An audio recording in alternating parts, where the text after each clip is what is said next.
السلام علیکم ورحمۃ اللہ وبرکاتہ۔ وعلیکم السلام ورحمۃ اللہ وبرکاتہ۔ شاہ صاحب، آج کل جو ہمارے بھائی گھروں میں ہیں اور اپنی بیویوں کے اوپر غصہ کر رہے ہیں اور اوپر سے رمضان بھی ہے، تو اس کے بارے میں آپ کا کیا خیال ہے؟ ظالم ترین ہے وہ شوہر کہ جس کے اندر احساس نہیں ہے۔ غصہ ہمیں بھی آتا ہے، غصہ صحابہ اکرام رضوان اللہ تعالیٰ علیہم اجمعین کے دور میں بھی تھا۔ ظاہر ہے کہ مرد ہے اور اسے تقویم حاصل ہے، اللہ تعالیٰ نے اسے جو ہے وہ دو عورتوں کے برابر طاقت دی ہے، گواہی کی، عقل کی، دانش کی، بینش کی۔ لیکن اس دور کے اندر احساس ختم ہو گیا ہے۔ جب احساس نہ ہو تو پھر انسان کبھی بھی نہیں سوچ سکتا۔ مجھ سے کسی نے پوچھا تھا کہ آج آپ گھر میں سالن بناتے ہیں یا گھر کے اندر کوئی کام کرتے ہیں تو اس کا فائدہ کیا ہوتا ہے آپ کو؟ تو میں نے جواب دیا تھا کہ میں نے اگر کبھی گھر میں برتن دھوئے ہوں آقا علیہ الصلوۃ والسلام کی سنت پہ عمل کرتے ہوئے، یا گھر کے اندر سالن بنایا ہو، پیاز خود کاٹ کے، ٹماٹر، تھوم، ادرک وغیرہ سارا مسالہ بنانا خود اگر ہو، انسان کو احساس ہوتا ہے کہ عورت کتنی تھکتی ہوگی۔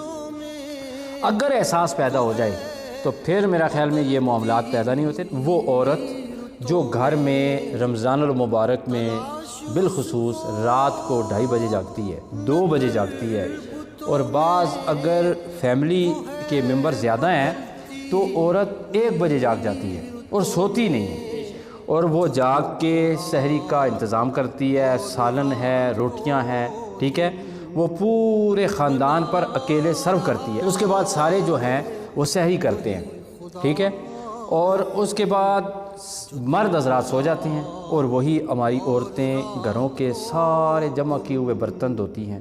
ان کا دل کرتا ہے عبادت کو، ان کو صرف فرض نماز پڑھنے کی بعض اوقات فرصت ملتی ہے، اور سارے برتن وہ دھوتی ہیں۔ برتن دھونے کے بعد انہیں تھوڑا سا سستانے کا جب موقع ملتا ہے تو بچے جاگ پڑتے ہیں۔ ایک بچہ جاگتا ہے، دوسرا جاگتا ہے، تیسرا، کسی کا پیمپر چینج کرنا ہوتا ہے، کسی کو ناشتہ تیار کر کے دینا ہوتا ہے، کسی کو سکول کے لیے بھیجنا ہوتا ہے، کسی کو پھر وہ ہماری جو ماں بہن ہے گھر میں، بیٹی ہے، بیوی ہے، پھر وہ ان کی تیاری پر جو ہے وہ لگ جاتی ہے۔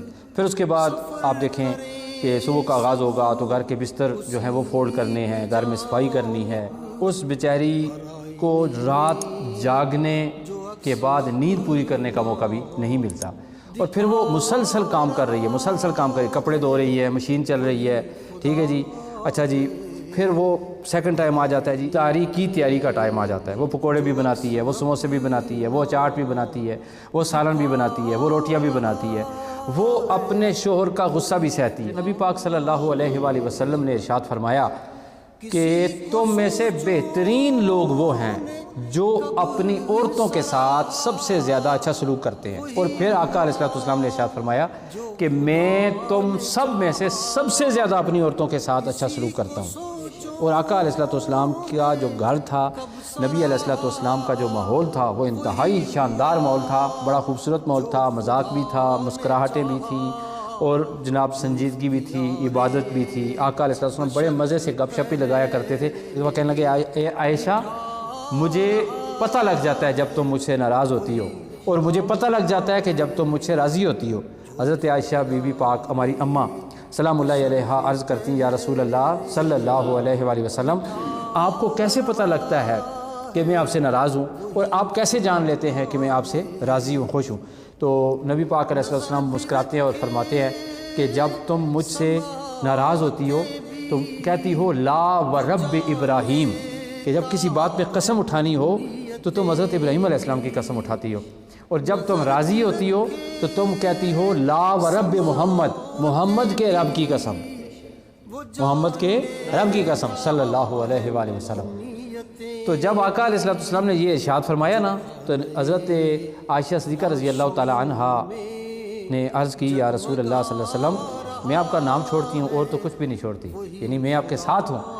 تو یہاں سے یہ بھی پتہ چلتا ہے کہ آقا علیہ الصلوۃ والسلام کتنے حساس تھے اپنی ازواج کے بارے میں۔ یہ تو میں نے ایک واقعہ سنایا، وقت کم ہے، کہ آپ دیکھیں کتنی گہری نظر رکھتے تھے کہ میری زوجہ محترمہ نے قسم کھانے کے مواقعوں پر کیا کیا انداز اپنا لیا ہے، اور پھر یہ بھی جان لیا حضور پاک صلی اللہ علیہ وسلم نے کہ اب ناراض ہے تو حضرت ابراہیم کا نام لے رہی ہے۔ اللہ تعالی ہم سب کو اپنی بیویوں کو حضور پاک صلی اللہ علیہ وسلم کے حکم کے مطابق اس نے سلوک سے پیش آنے کی توفیق عطا فرمائے۔ وآخر دعوانا الحمدللہ۔